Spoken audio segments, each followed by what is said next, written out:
तो हेलो दोस्तों, स्वागत है आपका मेरे इस यूट्यूब चैनल में। तो आज हम फिर से लेके आ गए हैं क्लास 11th का इंग्लिश, ठीक है। Annual exam 2023 to 2024 class 11 English course, ठीक है। मॉडल क्वेश्चन पेपर है 2023 से 24 का। तो इसमें हम 20 क्वेश्चन को प्रैक्टिस करेंगे। बाकी जो अगला पार्ट आएगा सुबह आएगा, वो आएगा उसमें 20 क्वेश्चन, ठीक है। तो हम क्वेश्चन स्टार्ट करते हैं। इससे पहले है ना, मल्टीपल चॉइस क्वेश्चन है, सभी एमसीक्यू क्वेश्चन है यहाँ पे read the passage given below and answer the question from 1 to 5, ठीक है। इसे पढ़ो और इससे जो नीचे दिया है इससे रिलेटेड क्वेश्चन उसका आंसर देना है, ठीक है। तो यहाँ पे दिया गया सबसे पहला, the concept of renewable energy has gained significant attention in the recent years as a way to reduce our dependence on fossil fuels and combat climate change.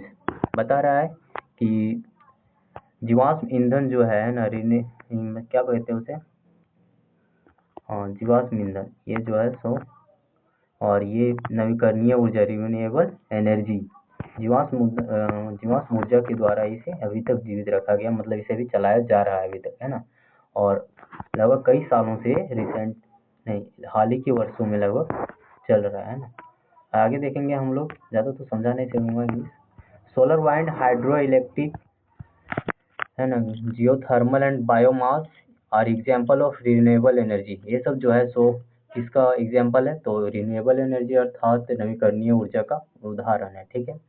Sources are considered renewable because they can replenish naturally. इनका उपयोग इसलिए हो पाता है क्योंकि ये जो है सो पुनः इनका निर्माण किया जा सकता है, इन्हें पुनः बनाया जा सकता है। अनलाइक फॉसिल्स फ्यूल्स, है ना, ये जो है सो इसी क्या जीवाश्म ईंधन, which take million of years from and are infinite, मतलब ये हमेशा मतलब मिलियन ऑफ ईयर्स रह सकते हैं, मतलब बहुत सालों तक, है ना, लाखों सालों तक रह सकते हैं। One of the main advantage of renewable energy is that is environment friendly. ये फ्रेंडली है किसका, जीवाश्म नवीकरणीय ऊर्जा फ्रेंडली के रूप में चलता है, किसके साथ, इन्वायरमेंट के साथ, पर्यावरण के साथ, ठीक है। रिन्यूएबल एनर्जी जो है sources do not produce greenhouse gases, ये ग्रीन हाउस गैसेस में नहीं प्रोड्यूस किया जाता है, उसके साथ साथ contribute to positive climate change. They also do not produce harmful air pollution like sulphur dioxide and nitrogen dioxide, ठीक है, इसके तरह ही होता है।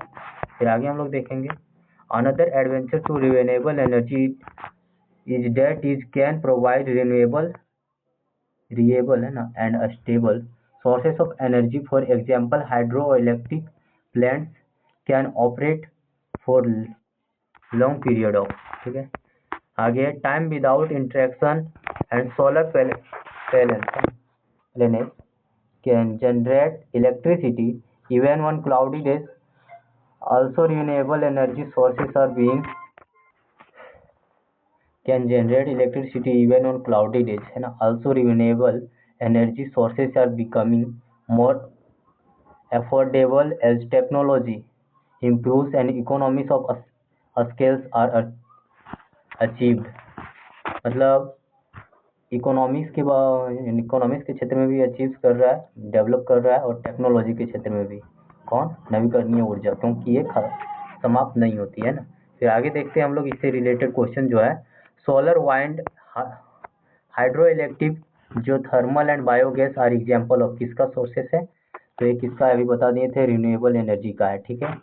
फिर आगे क्वेश्चन है क्या, और दूसरा क्वेश्चन है, what take million of years to from and fair infinitive. तो इसका क्या होगा, तो हाँ दूसरा का हो जाएगा option number B, fossil fuels, है ना। कौन जो है सो million of years for the रह सकता है, मतलब मिलियन लाखों साल तक रह सकता है, तो इसमें जीवाश्म ईंधन के रूप में, है ना। फिर आगे देखते हैं हम लोग, क्वेश्चन नंबर 3 है, which of the following is are harmful air pollutant, है ना। तो इसमें हो जाएगा आपका ऑप्शन नंबर डी, ठीक है, सल्फर डाइऑक्साइड। आप वो पढ़िएगा तो आपको समझ आ जाएगा, ठीक है। फिर क्वेश्चन नंबर 4 चलते हैं, what is one of the greatest advantage of renewable energy sources. तो इसका हो जाएगा आपको ऑप्शन नंबर सी, ठीक है। Option number C, it is environment friendly, आपको पढ़ाया था उधर, यहाँ पे था ये फ्रेंडली के रूप में काम करता है ना। फिर आगे क्वेश्चन है 5 number, which of the following mean the same as generate from the passage. तो इसका प्रोड्यूस होता है, आप लोग यहाँ पढ़े होंगे, दिखा देता हूँ मैं एक बार और, यहाँ पे था देख सकते हो आप लोग, प्रोड्यूस है ना, कहाँ गया, मिल जाएगा तो बोल रहे हैं, ऑल्सो प्रोवाइड्स, यहाँ पे तो प्रोड्यूस देखो यहाँ पे है, they also do not produce harmful air polluted like sulphur dioxide and nitrogen oxide, ठीक है। अब क्वेश्चन नंबर 6 की ओर चलते हैं, abbreviations are fairly used in, तो इसका यूज किया जाता है नोट मेकिंग, अरे यार क्या हो रहा है, हाँ ठीक है, इसका यूज नोट मेकिंग में किया जाता है, ठीक है, नोट मेकिंग में किया जाता है, okay.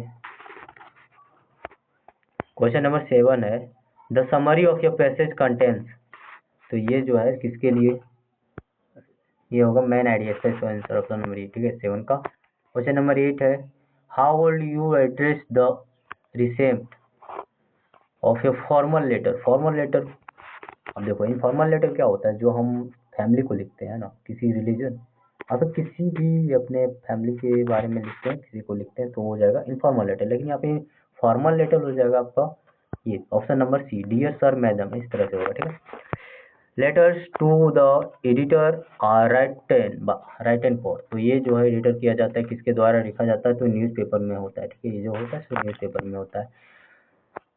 What should not be included in report writing, इसमें पर्सनल कमेंट्स इंक्लूड नहीं किया जाएगा, बिल्कुल नहीं किया जाता है ना, रिपोर्ट राइटिंग में पर्सनल कमेंट्स नहीं इंक्लूड किया जाता। फिर in reporting writer narration of the events is always done in, तो प्रेजेंट फॉर्म में हमेशा होता है, ठीक है। क्वेश्चन नंबर 12 है, what should the first paragraph of an article be all about, तो इसका ऑप्शन नंबर ये हो जाएगा brief introduction of the topic, ठीक है।